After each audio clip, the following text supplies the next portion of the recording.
যে মেয়েটা একটা সময় পানিও ঢেলে খেতে জানতো না বা পানি ঢালতে গেলেও ফেলে দিত, সেই মেয়েটাই আজকে দিব্যি একটা গোটা সংসার সামলাচ্ছে, এক হাতে কত ধরনের কাজ করছে। হ্যালো এভরিওয়ান, আসসালামু আলাইকুম। এশা সেন্সের ব্র্যান্ড নিউ ভিডিওতে আপনাদের সকলকে স্বাগত জানাচ্ছি। কে কোথা থেকে দেখছেন অবশ্যই কমেন্ট করে জানিয়ে যাবেন। আজকে চলে গিয়েছিলাম শ্বশুরবাড়িতে। অবশ্য যারা আমার লাস্ট ব্লগটা দেখেছেন তারা জানেন। তো শ্বশুরবাড়িতে যাওয়ার পরের দিনের ভিডিও এটা, যেদিন আমি সকাল সকাল উঠে গিয়েছিলাম নাস্তা করে অনেক ধরনের রান্নাবান্না করার জন্য। তো সবার আগে আমি গরুর মাংসটা মাখিয়ে বসিয়ে দিয়েছিলাম, কারণ গরুর মাংস হতে কিন্তু অন্যান্য সকল আইটেমের থেকে সময় বেশি লাগে। তাই আম্মু তো আগেই ডাল টাল রান্না করে ফেলেছিল, আমি আগেই সবার আগে মাংসটা বসিয়ে দিয়েছিলাম মেখে সেকে। আর আপনারা কারা কারা এরকম আছেন যারা একটা সময় বা বিয়ের আগে দিয়ে এরকম ছিলেন আমার মতো, পানীয় ঢেলে খেতে জানতেন না? যদিও বা আমি বিয়ের আগে থেকেই রান্নাবান্না সব কিছু পারি, বাট একটা সময় ছিল যখন আমি পানীয় ঢেলে খেতে চাইতাম না, যখন আম্মু বেঁচে ছিল। আর আমার মনে হয় কি প্রত্যেকটা মেয়েই হয়তো বা এরকম থাকে, মা বাবার খুব আদরের থাকে। আর যারা আমার মতো একদম ছোট মেয়ে তারা তো মেবি একটু অতিরিক্ত বেশি আদরে থাকে। তো যখন বাস্তবতা বুঝতাম না তখন হয়তো বা অনেক কিছুই করতাম না বা করতে চাইতাম না। আসলে এখন ভাবি যদি আম্মু থাকতে আমি এরকম কাজ করতাম বা একটু তাকে সাহায্য করতাম বা এখন যা করি তার 1%ও করতাম, আম্মু কতটাই না খুশি হতো। এমনিতেও মাথায় তুলে নাচতো, তখন হয়তো বা আরও বেশি মাথায় তুলে নাচতো। যখন আমি রান্নাবান্না শুরু করি তখন আমি এটাও জানতাম না যে ডাল কিভাবে রান্না করতে হয়, বাগার দিয়ে রান্না করতে হয় না রান্না করে বাগার দিতে হয়। এমন একটা সিচুয়েশনে ছিলাম, আমি কি রান্না করব, লবণ দিব না মশলা দিব সেটাও বুঝতাম না। কিভাবে যেন নিজের সাথে যুদ্ধ করে করে নিজে নিজেই সব কিছু শিখেছি। একটা পর্যায়ে গিয়ে এখন আমি আলহামদুলিল্লাহ খুব ভালো রান্না করতে পারি, সকলের কাছে খুব বেশি প্রশংসাও পাই রান্নাবান্নার জন্য।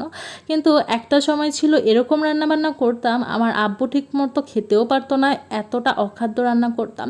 আমার মনে হয় কি সিচুয়েশন আমাদেরকে সকল কিছু শিখিয়ে দেয়। এখন যদি কেউ আমাকে বলে 100 জনের রান্না করতে হবে, আমি মনে হয় অতটাও প্যানিক করব না। মানে মেবি 100 জনের রান্নাও আমি একা করতে পারবো। আর রান্নাবান্নাটাও মেবি আমি জেনেটিক্যালি পেয়েছি, আমি জানি না পেয়েছি কি না আদৌ। বাট আমার আম্মু অনেক অনেক ভালো রান্নাবান্না করতেন এবং তার রান্নার প্রশংসা এখনও সবার মুখে মুখে আছে। মানে যারা একবার আমার আম্মু রান্না খেয়েছে তারা এখনও পর্যন্ত তার রান্নার স্বাদ ভুলতে পারেনি, এমনভাবে তার রান্নার প্রশংসা করে। আমি যদিও বা তার 30 বা 40% স্বাদও রান্না আনতে পারি না, বাট স্টিল আমি চেষ্টা করি এবং সকলে আলহামদুলিল্লাহ আমার রান্না খেয়েও প্রশংসা করে। এই জিনিসটা খুব ভালো লাগে।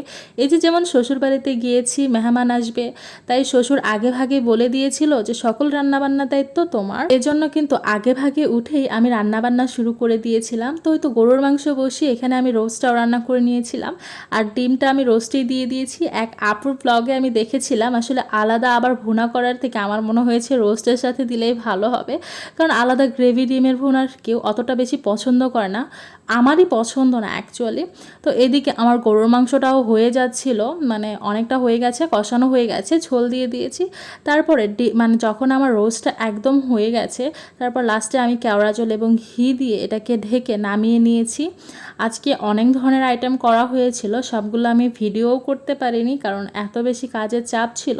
এই ভিডিওগুলো কাজের ফাঁকে ফাঁকে আপনাদের ভাইয়া আমাকে করে দিয়েছিল কিছু কিছু।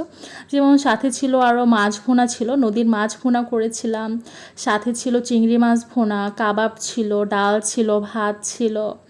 তো এরকম অনেক টাইপের আইটেম আজকে করা হয়েছিল মেহমানদের জন্য। আমি কিন্তু রোস্ট আর এই ডিম দিয়ে এই প্রথমবার এইভাবে রান্না করেছি।